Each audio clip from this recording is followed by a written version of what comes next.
Whatever power, qualquer poder, whatever joy, qualquer alegria, whatever inspiration qualquer inspiração we have generated que tenhamos through gerado these sincere practices, através dessas práticas sinceras, may the light que a luz and love e o amor bring peace tragam paz to the world.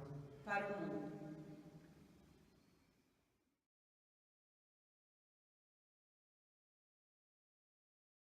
Oh, it's so wonderful to see all of your beautiful faces. How exciting. It's really exciting. So we are working diligently, Joshua and I, to provide the smoothest Zoom experience for everybody. We did some studying and practicing this week. I am hoping that I can bring you some inspiration and some joy this morning. I have had quite an interesting month getting ready to head off on for 6 months of travel and predominantly staying in Brazil, but a fair amount. I'm going to be able to see some of you gorgeous folks on my way. So that's rather exciting. I will be leaving Maui Tuesday. And my bags are packed and I'm ready. I'm ready. And fortunately, leaving the Kanayo, leaving our beautiful home here in the hands of the caretakers, Josh and David. So the first thing I wanted to start talking about was a book that I have been looking at. It's quite an interesting, it was just one of these things I stumbled upon, but it seems like several people have made contact with this woman, Anita Moorjani. Anita Moorjani wrote a book called Dying to Be Me. And it's fascinating. She had a near-death experience. And the description of her near-death experience is really very exciting because it parallels so much of the information that we are given when our teachers, these really respected lamas and swamis and so forth, who have experienced awakened mind, these are descriptions. The Shakyamuni Buddha also made it pretty clear that ultimate mind was an experience. It was what is inherent within us, that we have the ability to experience consciousness in different ways and different dimensions of experience. And so she was describing the experience of feeling herself to be one with everything that existed, and seeing the wonderful way that our entire universe is pulsing with energy and the arising in its appearance, the interconnectedness of everything that exists, and the brilliance. But one of the things that I really loved was that she kept referring to herself as a magnificent being. And she would talk about her experience as, I realized God, she mentions. But she said, but God wasn't a person. God was a state of being. And then I realized that I was that state of being. So she goes on like this to describe her experience, and then makes the choice. She has a choice whether to continue on and die, let her physical body die. She describes looking at her body on the table. Now, some of the things that really intrigued me about this is that I'd had several experiences in my own life of leaving my body and looking at it, several operations where they were very serious operations, and I knew everything that the doctors were saying when I came back into my body and arose out of that. I told them what they had been talking about, and they were astonished. They said, "No, you were out." And I said, "Well, part of me was out, my body was out, but my consciousness was not."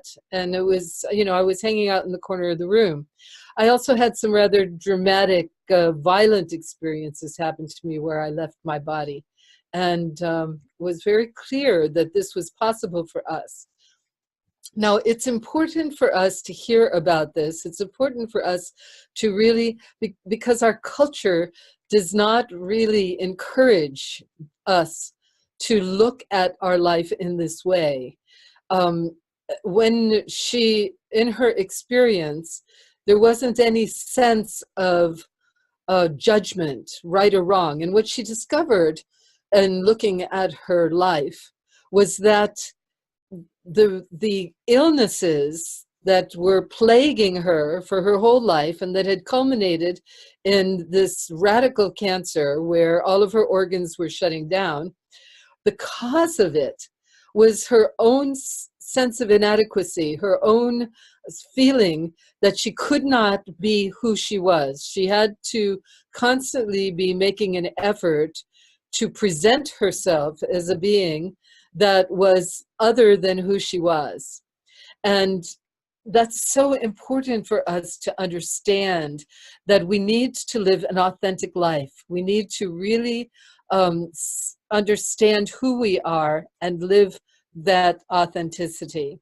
So later in the talk, I'm going to show on the screen the title of the book and her name and so forth.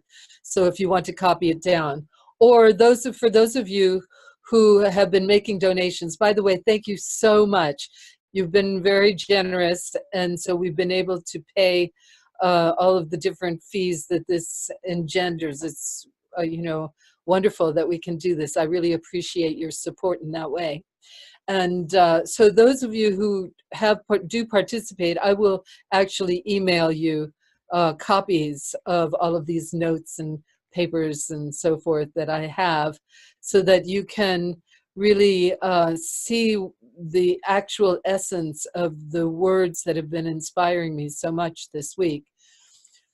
The thing that, of course, this book came up and it just kept sort of bugging me to say I wanted to share this with you.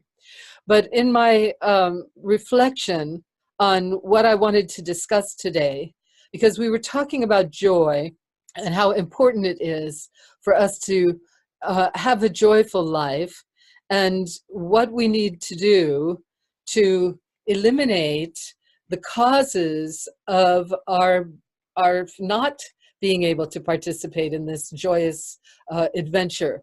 Now, another thing that Anita says, that she said, there's no doubt that our essential nature is love. It was very, very clear to her that unconditional love was the nature of everyone who possesses consciousness, or as the Tibetans would put it, sentience, sentient beings. All sentient beings are at their basic nature is love, is this unconditional love. So that is why we want to be ourselves as much as possible in the spirit of love. We want to know, what is it that keeps us from feeling this? What is it that keeps this from being a reality for us moment by moment? The other piece that she also was very clear about and spoke tremendous amount of her book in saying that all of the dramatic things that happen physically, emotionally, spiritually, universally, the things that are happening throughout the world, that all of these things are patterned and are all unfolding as a grand expression of awakened mind. And that as we open more and more to our essential nature, we see that. We see that, and we can understand and rest in that. So that brings me to the foundation of how these practices that we engage not only in the dance, but also just our day-to-day life. How do we go inside of this heart of unlimited love, of unconditional love? How do we remain there? Because we so easily become distracted by other things and other ways of being. The reason that I focus on the Tibetan Buddhist way is because, having engaged in many different religious paths quite earnestly, when I was a Catholic, I went to Mass every day, and I built shrines to Mother Mary wherever I was, and I was very, very devout. Eventually, the culture of Catholicism was offensive to me, and so I had to take a step back. But the experiences that I had that were profound, I retained them, even though I went into a period of what I would call, and this was, I was in high school. So I was an atheist and I was an existentialist. And so I looked at my mind and my essential nature, my way of being. I still honored the connections that I made with Mary and with these incredible experiences that I had through the ritual of the church. I didn't want to abandon them because they were my experience. And I determined then that no matter what culture I engaged in, no matter what religion I entertained, or what psychology or what philosophy, that they had to incorporate the experiences that I had, the previous experiences, even though they might be somewhat redefined. Nonetheless, I would not deny any teacher that had inspired me. This really stood me in good stead as I traveled through Scientology and Theosophy, and I was an ardent Hindu when I lived in India, and my association with the Sufis. So but when I got to the Tibetan practices, I realized now this was a methodical way of preparation, of working with the mind's, the essential nature of the mind. And the Tibetans called their path, it's mind training. So this took it completely out of any mystical, magical things, although mystical, magical things certainly do arise, because we call anything mystical or magical that we don't understand, that it's not clear to us. But as it starts to reveal itself, we realize that there's a way. This is not a mystery in the sense that it cannot be understood or it cannot be grasped. It's actually a way of, if we understand the mechanics, we can see what is actually happening. So at the same time that I have been working with this Tibetan path, now I got into it from not from necessarily an intellectual place, although it satisfied certain aspects of my intellect, but more in I was connected with these really interesting beings. These lamas were very interesting. Their behavior, their ability, their mind essence was really fascinating to me. So I engaged in the practices because I had established a relationship with them. But I didn't know anything about what they were doing or why they were doing. And in fact, they are not taught traditionally that way, because the teachers would say, well, you do it, and then you will know, then you will have experience. We'll see what experience you have. So just do it. But they didn't really describe what the mechanics were. And so it took me a while to be able to realize that this was actually, there were mechanics involved, that we were going from one place to the next. We were engaged in a very methodical method. It was this led to this, led to that. And so that provided me with the ability to share with my students or anybody who comes to work with us this method, so that even if, for instance, I know that there are a number of new people who have joined us today, and I'm very pleased with that. That's really wonderful. Welcome. It doesn't matter what your path is.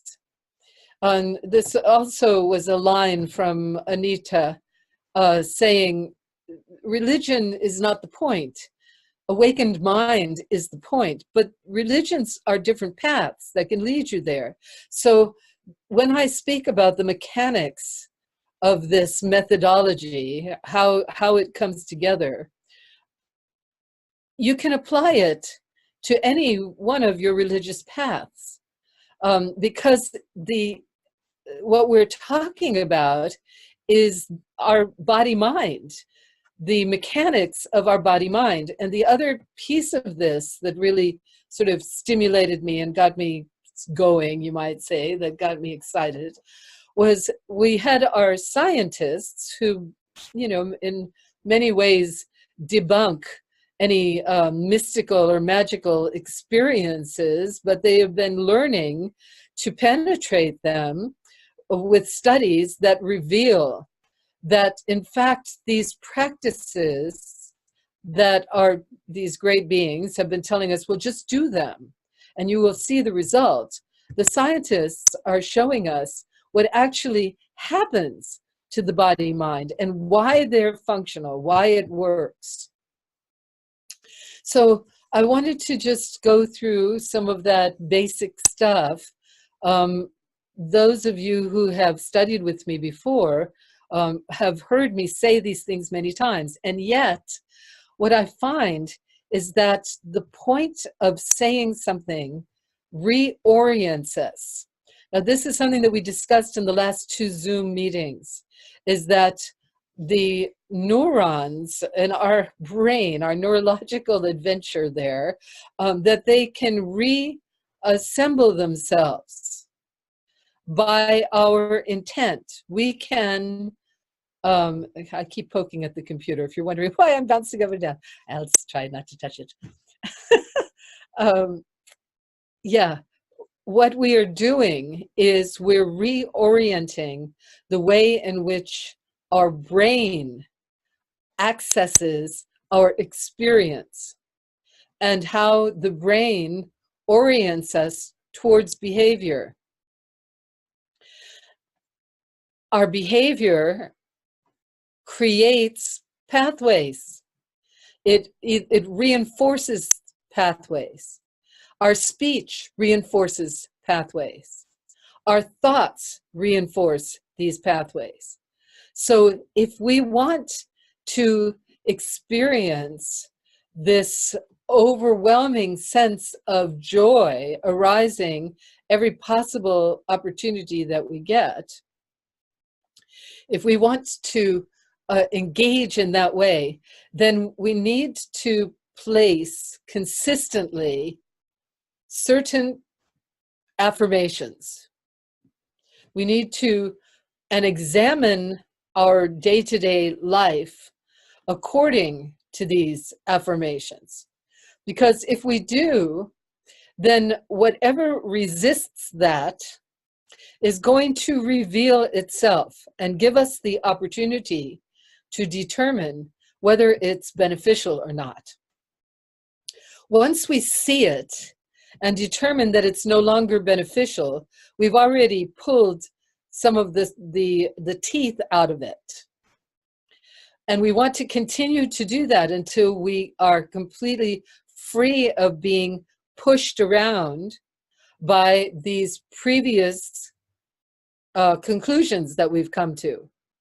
Now, because we were babies and we were subject to a world that was pretty radical and had to accommodate the various assaults on our psyche, we have accumulated these different ways, these different modes of behavior and of attitude, of emotion, and so forth.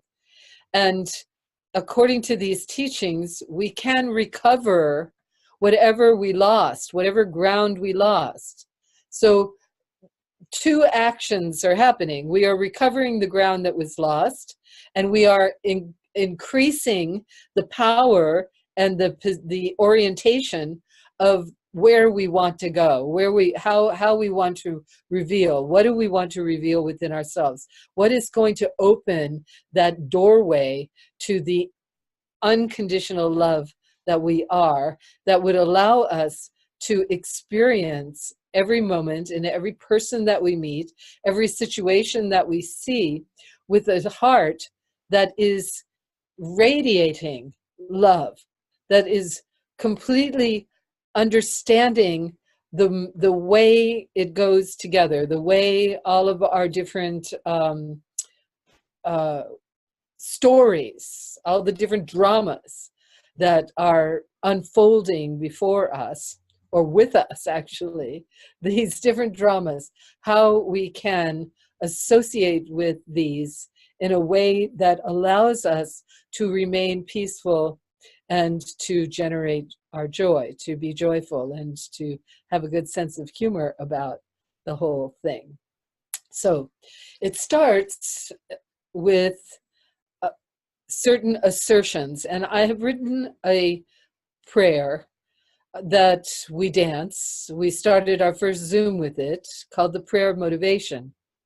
And this really is, it's very, very helpful for us to continually assert, first of all, that wisdom is within us, and that our journey, our effort, our open-heartedness is leading us there.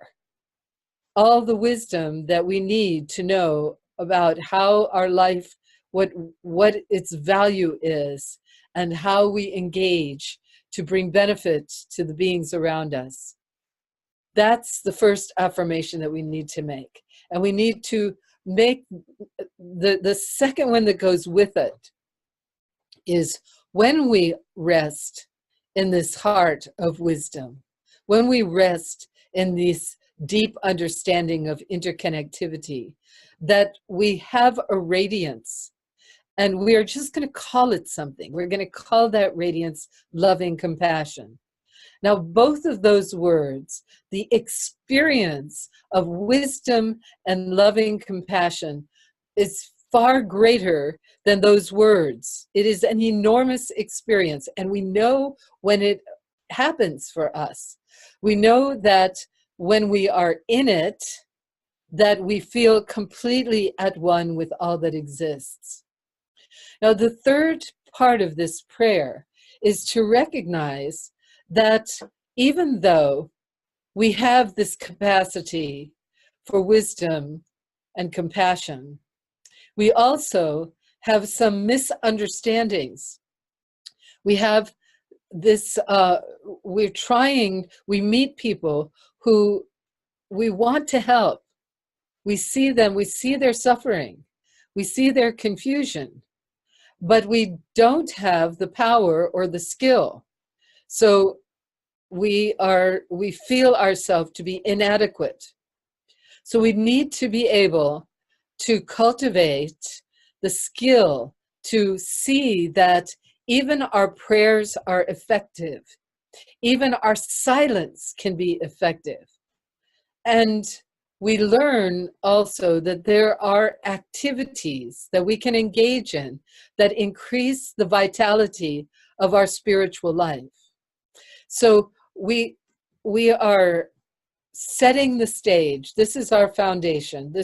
We're trying to look at our life and all the different pieces of our life and all the different aspects of our life, and to affirm repeatedly, I am here on this planet at this moment to be in the heart of my wisdom, to radiate my loving compassion. And I'm going to do that by gathering the skill and the power that I need in order to touch every being that comes before me with this understanding. So we start there. Now, in every path, as we engage, we also recognize that there are obstacles. As we try to manifest this truth in our life, we come up with every kind of obstacle. And so we ask, what do we do about this? How do we function when we've got the weather can be obnoxious, or the neighbors could be obnoxious, or my body can be unhealthy, or all of these things that seem to take us away from our joy. So in this method, it is recommended then that we generate, that we encourage, that we develop relationships with beings that inspire us. We need to be inspired. Inspiration, now again, these are just words, but see the power inside of what it's pointing to. Inspiration is telling us that we get excited about something. Energy accumulates around inspiration, and that energy will help us to be able to penetrate into the heart of whatever it is that's happening. So in this practice, we are told that there are different sources of inspiration. Now, again, this is where, if you are on a spiritual path, if you are on a journey, you do not have to associate with any of the Tibetan deities to be useful, to use this information. What you need to do is question where are you finding your inspiration? Seek it out and continually affirm it and develop the relationship. So first of all, we are looking for people who inspire us, people who seem to have some information about these paths and who are willing to discuss their way and to encourage us to look at their way and to look at their life and see how are they living their life. What are the attributes that they express that inspire us? What are their attributes? And so we invoke constantly into our presence these beings that inspire us, that we feel have attained awakened mind, if possible, or that are really right there on the line of manifesting the qualities that we would hope represent awakened mind. So we invoke them into our presence. So for this moment now, while we're together, I want you to think about those beings that inspire you and feel that they are present right now in the room where you are, and that they are opening themselves to your experience. They are opening themselves for you to be able to connect with their minds, with their heart, with their qualities. Now, these can be mythological beings. In other words, beings that may or may not have actually lived on this planet, but nonetheless, they inspire this in us. They give teachings, and they encourage us to look towards what is going to be vital, what's going to excite this vitality in us, what is going to help us to awaken into the heart of our essential nature. They give teachings. And then we also want to make sure that we surround ourselves as much as possible with friends, with Sangha, with community, with beings that help us to stay present in our aspiration. So we can turn to them. Because at any point, we need, when an obstacle arises, and when we feel ourselves to be out of control, when our emotions have taken possession of us, this is where we develop these relationships where we can turn to our community, to our teachers, to the awakened ones that inspire us, to their teachings. So we want to gather this around us, and we constantly need to invoke this. So whenever there is any kind of obstacle in our behavior, in our life, that we know where to turn. So, and we feel their presence, their light supporting us, not necessarily solving our problems for us, because the problems, the issues that we have are in education. We are developing our abilities to be in this, this realm of duality as awakened beings. So the conflicts, the issues are actually to our benefit if we use them appropriately. But sometimes we need help to be able to see how to do that, because it's easy for us to get lost in the idea that we are victims on a very strange planet, and that it is impossible for us to find our way to joy. So we seek out these sources of inspiration. One of the engagements that give us the greatest power is the understanding that everything we do, everything we say, everything we think affects every other being. Imagine how enormous that is. Every other being is affected by our engagement. And so, with that in mind, if we continually assert our desire to bring benefit to everyone, not just the people around us, not just the ones that are affecting us because they're close to us, they're part of our family, or they're part of our neighborhood, or they're part of our community or our country, but every single being that exists. If we can think, how can I accommodate my body, speech, and mind to bring benefit to these beings? How can I help these beings? How can I take the blessed life that I've been given, the joys that I've been given, the inspiration, the awakening, the information, how can I take all of that and share it because we know our greatest joy is when we're being joyful with each other.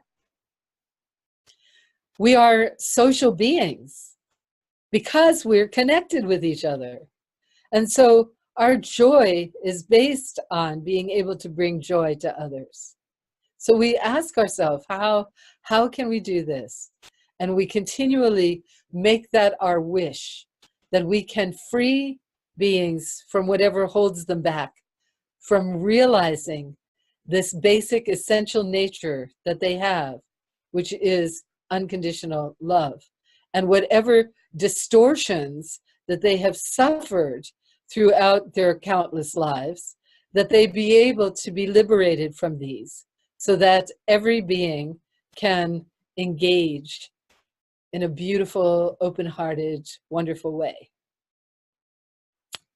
So that's our foundation. That's our foundation. Now, from our foundation,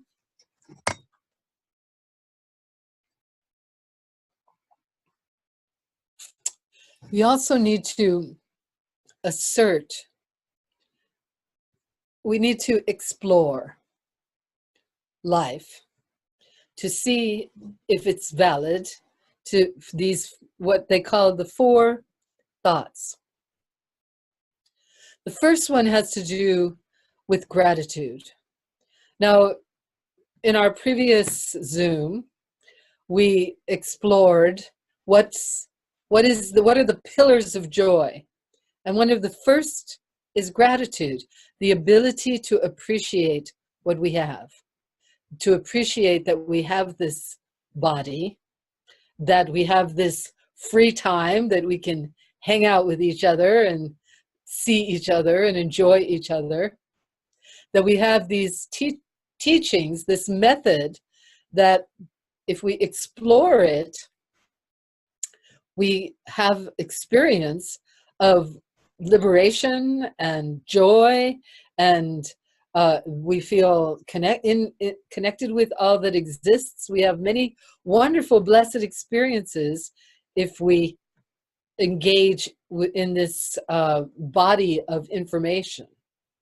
We're living at a very wonderful time, really, because there are so many different ways that we can stimulate our body-mind, and we can orient our body-mind. So we determine that what is going to, as we engage and as we generate this presence of mind, what is it that's going to continually turn us and hold us there?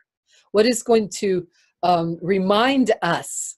So the first one is to be grateful, to really see what an incredible blessing it is for us to have this option of analyzing, of method, using this method to liberate the mind and reveal its quality. The second thing that we need to understand is that these conditions that we have, these wonderful conditions of being able to meet this way, having the mind that's able to think about this and analyze this, these conditions, it's temporary. We already know how lost we have been at certain times in our life, how confused we have been, how desperate, how depressed we have engaged in all different kinds of mind states. So we know that this situation is exceptional. We've come to a place, and we definitely have the option to really move deeper. So we need to really engage and not take it for granted, not take this opportunity for granted, but to use our attention, to use the power of the practices that we are given in order to allow us, in order to help us to move deeper into awakened mind. The third thought is to recognize that this is a universe of action and reaction, that what we put out, it reflects back to us. This is an infinite journey, and it's not only us, but it's everyone around us. It's everything. It is arising and passing away according to a rhythmic journey. And if we need to look at our behavior, look at our thoughts, look at the way we are, and see what we can do about orienting it in a way that brings benefit. Because what we've discovered through these practices is that by this specific kind of orientation, by abandoning what brings harm and engaging in what brings benefit, that we increase the vitality, we increase our own vitality, we increase our spiritual presence, we increase our ability to engage. This is a very important thing to pay attention to. Just pay attention to how do you live your life. And then finally, we need to understand that everything in this realm of duality is changing. Everything is changing. There is no relief from that, the infinite impermanence of all things. So we need to examine what are our preconceived ideas about the way things are supposed to be, and how do we attach ourselves onto places and people and things. And when we are afraid of losing these people, places, and things, that we engage in violent thought and action. We need to really see how to understand and to practice letting go, to practice unattachment. These things are essential. These 4 thoughts need to be examined and engaged as much as possible so that you can look at your life as it reveals itself and open to its possibilities of joy. Okay, so let's take a little break, do a little, do some neck things, some shoulder stuff, yes, shake it loose a little bit, okay, great. All right, so before we engage in some meditations, I've got some really beautiful meditations for us to practice today. I would like to open this for questions. So I'm going to ask, first of all, Josh, is there anything in the chat that I need to know about? Okay, so if anyone has a question that they would like to discuss about this material, you can raise your hand. Let me see if I can see all of you. Okay, we have a question. Okay. Ready, Freddie? So can you click on this person? Or do I have to do it? I will unmute it. You'll unmute them. Okay, great. Okay. Oh, my question is, I understand everything that you've presented. However, I happen to be stuck right now in a dark place, and I know all these things, but how do I motivate myself to get through this? Sorry. Okay. Who am I talking to? Atlee. Atlee, okay. All right, I just want to see you. Oh, no. Okay. Yeah, that's okay, good, Atlee. Right. Of course, we all have conditions happening in our life that are uncomfortable. And we need to allow ourselves to accept that this is a condition, but see as you look at what your situation is, try to put the most positive light on it. So no matter what, perhaps you're not able to move the way you would like, but you can still think thoughts of bringing benefit to people. Look, what I recommend you do is, do you watch television, or do you watch movies, or do you read books, or how do you entertain yourself? I watch television. Okay, so find movies that are uplifting. Find stories, really make it an action, something that you do, or if you have people who help you, to lift up your spirits. And then while you are doing this, I'm think alone. about are you there? I'm alone. So yes, I'm listening. Okay, all right. So do you ever have people come to visit you? No, Are you online? no, No. Do you talk with friends on the phone? no. Uh-huh. Maybe it would be good for you to reach out to some of your friends, because I know, Atlee, you have a lot of friends there in Kauai. I know, I'm People, afraid. I don't know. I'm going through some sort of shutdown that's gripping me with fear to engage. I don't know what's going on. It's just terrible. uh-huh. Okay.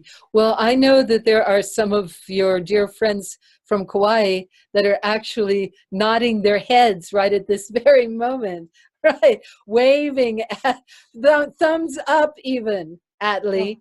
You have a lot of people who love you. And so you need to make yourself available to them. Do you answer the phone? No. Ah, okay. You've got to make an effort there, girl, Okay. because they can't reach out to you unless you open yourself, Okay. and they can help you. You Okay. need to engage in it's really part of the problem when you're in a condition like you're in, is that you feel that you're a burden on others and you Yes. don't want to be. Am I correct? Yes. Yeah. But actually, Atlee, you're an opportunity for others to be able to share their love. Because when people share their love with someone who needs help like you do, it's a wonderful blessing for them.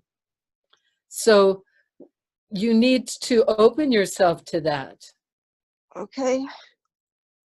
Thank you. Okay? Yes. Thank you. Okay. All Okay. right. So turn yourself back on there, girl, and don't worry about your inability to function the way you have before.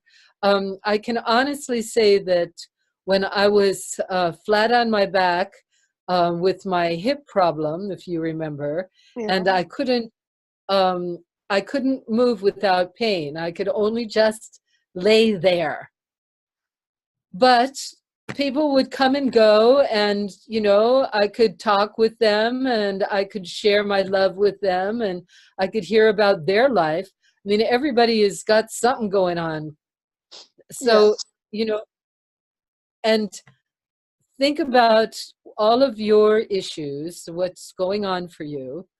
Think about all of your issues, that there are other people who have the same thing going on.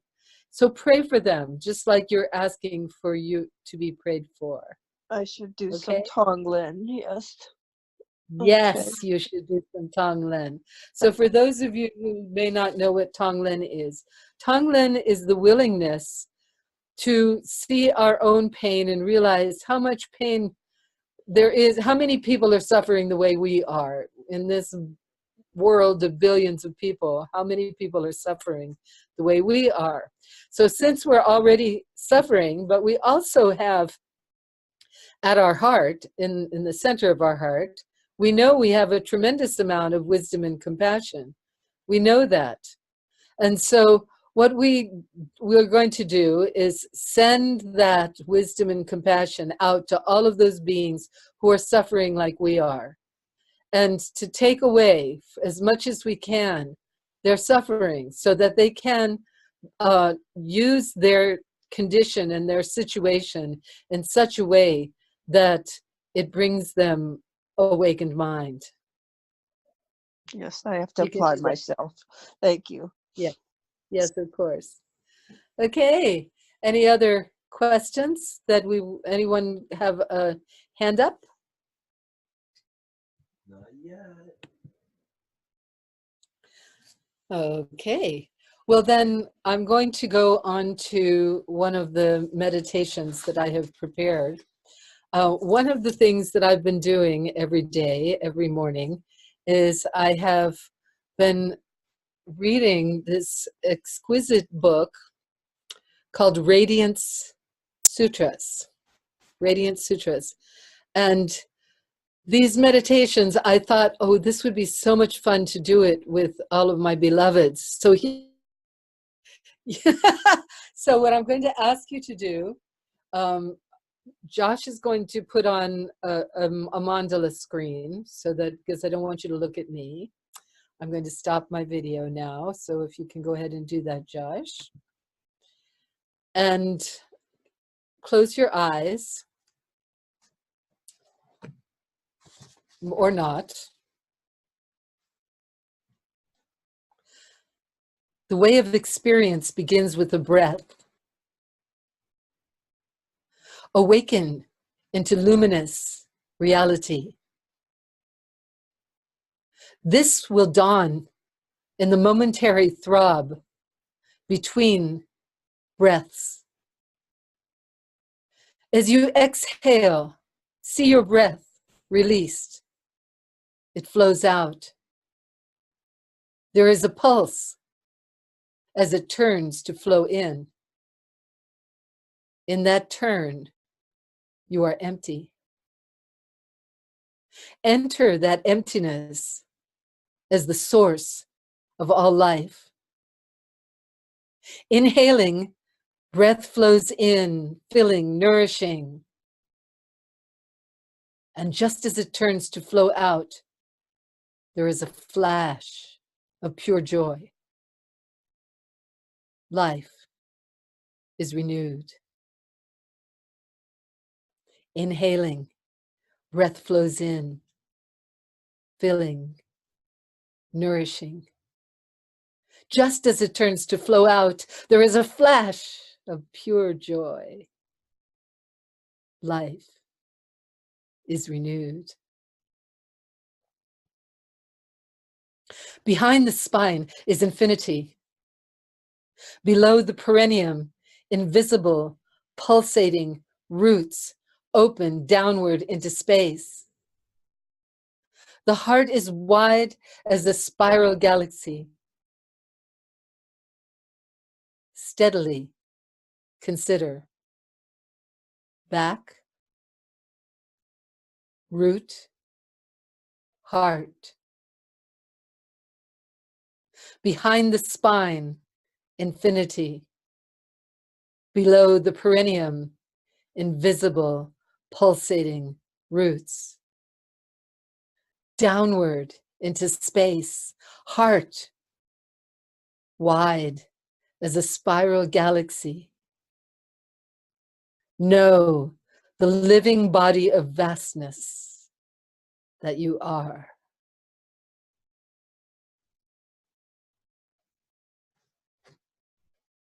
Put your attention into the luminous connections between the centers of the body, where the mind loves to dissolve. The base of the spine, top of the head, genitals and heart, heart and throat, throat and forehead, forehead and crown of the skull. Enter that glowing net of light with a focus born of awe. Even your bones know enlightenment. Gaze out at space, aware of multicolored luminosity permeating everywhere. The blue sky filled with rays from the sun. The night sky dark, yet crisscrossed by the light of a billion stars. How can this be? Space is the same. Inside you, outside you. Lose yourself in spaciousness. Come home.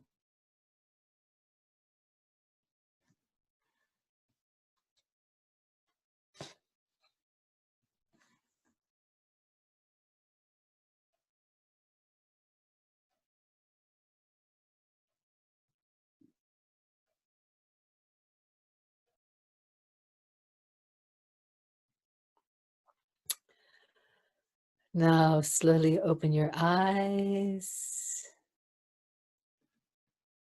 Take a look at our beautiful gallery.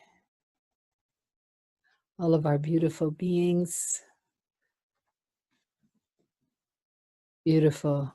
So nice to touch with all of you. Okay, so one more opportunity to ask questions or to have something, if you have something you'd like to say. Otherwise, I'm going to go on to our news.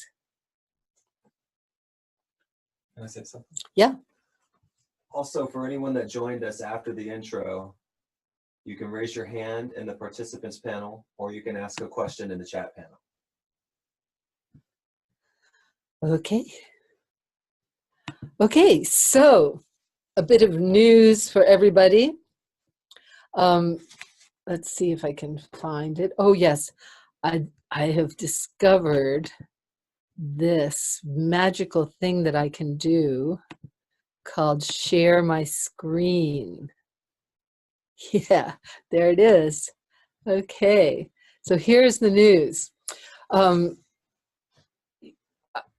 want to mention about our fabulous Festival of Prayer that we completed last year.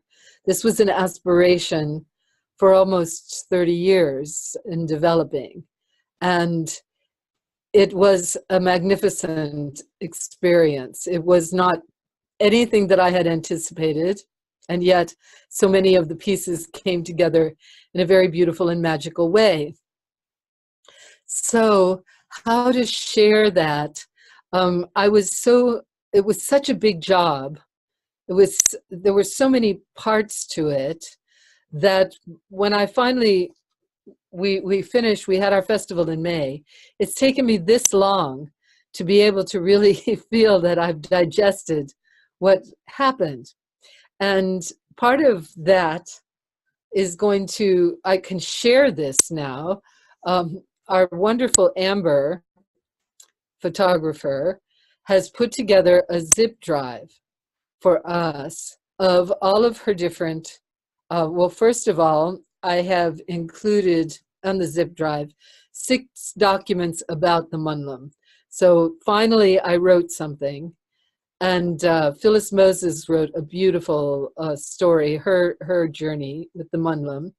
We have Sherry talking about our 2 extra events, and we have the dedication prayer. And then we have 342 of Amber's incredible photographs and 27 videos. So here you can see, this is what can you see my little arrow? Does that move? No. Okay.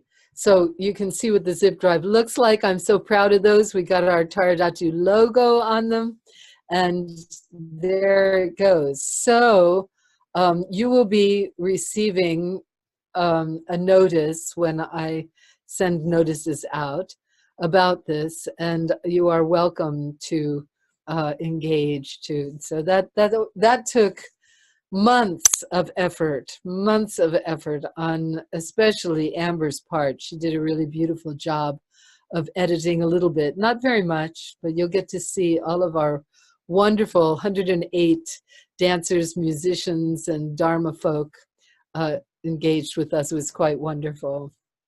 So that's that. And then events coming up. I've had some wonderful response about dancing with the masks for Damala Kushok. You know, she's a very dear friend and teacher of mine. When I spoke to her, she reminded me that she was, I was telling her that I was 70. You know, this was a big deal for me to turn 70. And she said, yes. She said, well, I'm 86. So, and she's still going strong. So I realized that it would, because she had given us many blessings about the festival, I wanted to share the masks with her. So we're going to dance in the masks on October the 13th. Those of you who would like to participate in this, who would like to work on your praises ahead of time, please let me know. Write to me, send me an email, and tell me what praises you're interested in, because I want to give you a chance to work on your praise in Seattle.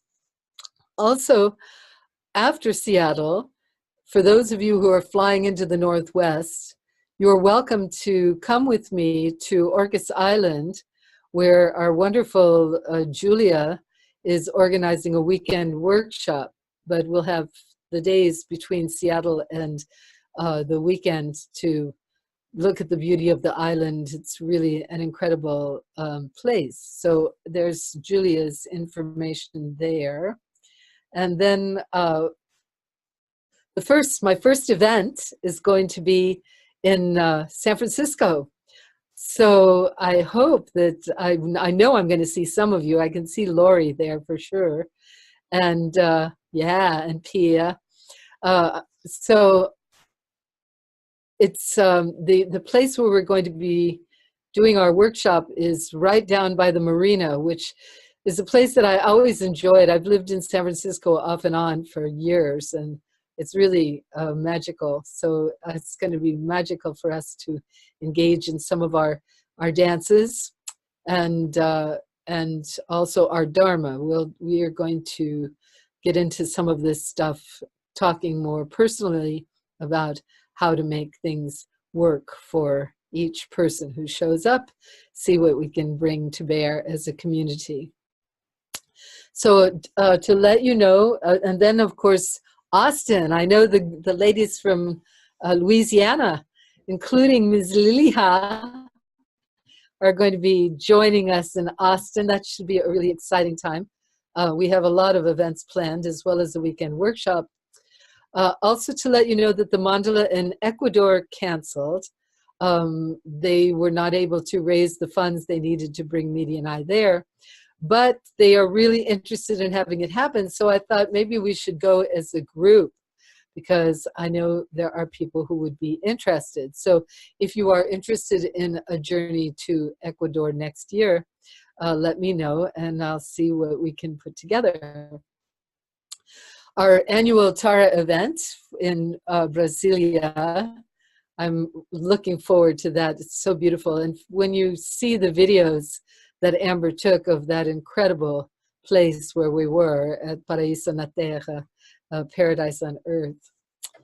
And then let's see, what else do we have? Oh yes, then we're going to dance for Anam. And then Parvati, our dear Parvati, is going to be leading a group to Australia, to the Blue Mountains, which are, it's really, really very special, beautiful, for the Sakyajita conference. So anyone who's interested in going with her, I know that it's possible that she will be going to New Zealand as well. I think that they're talking about bringing her over there. So you might have a little Tara adventure with Miss Parvati down under. And then Miri and I will be on Maui from July through September to enjoy our beautiful home here and to share with our students and friends. And that's the news.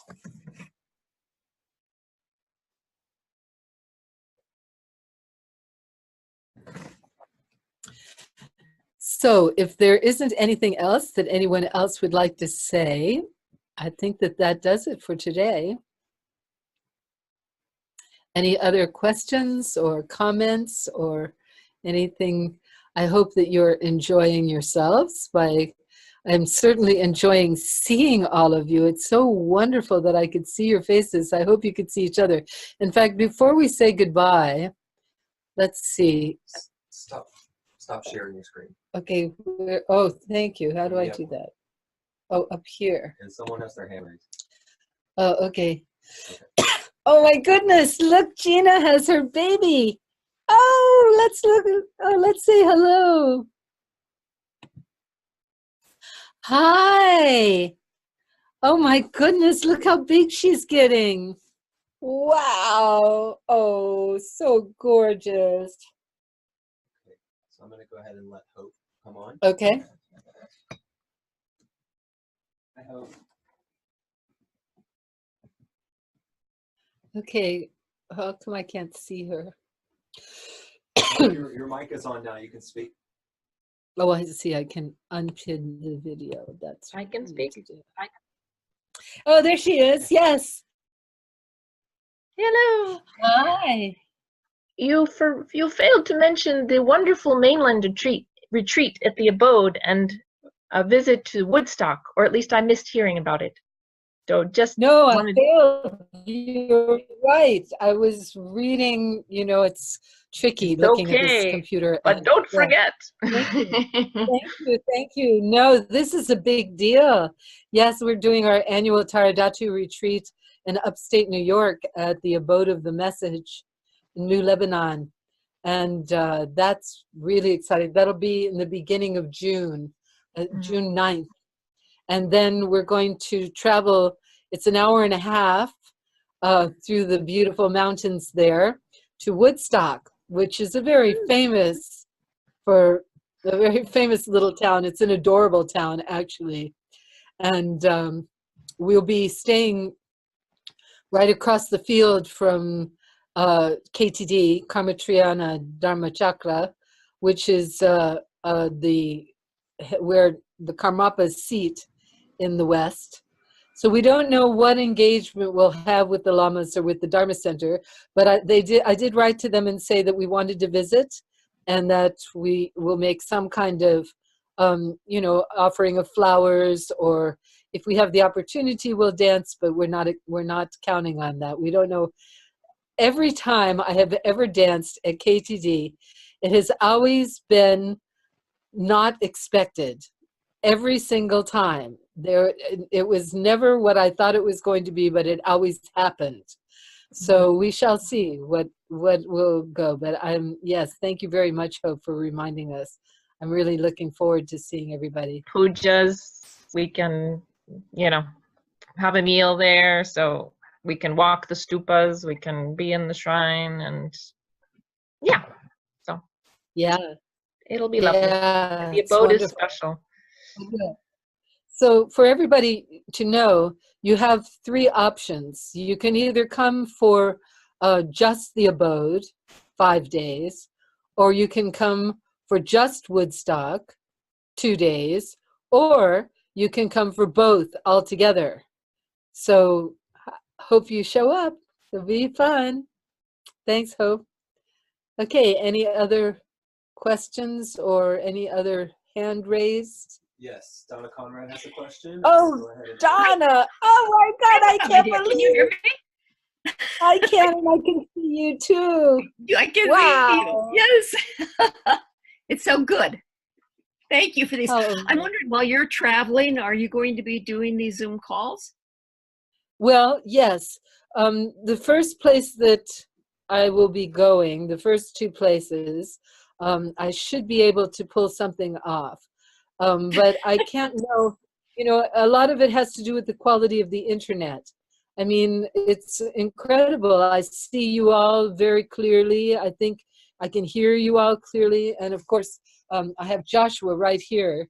So, but yes, Yes. my intention is I want to, the next series, I'm going to get more into working with Tara, working with a deity, working with an enlightened being, and developing the relationship, how to do that, and how to work with the different qualities, the different emanations.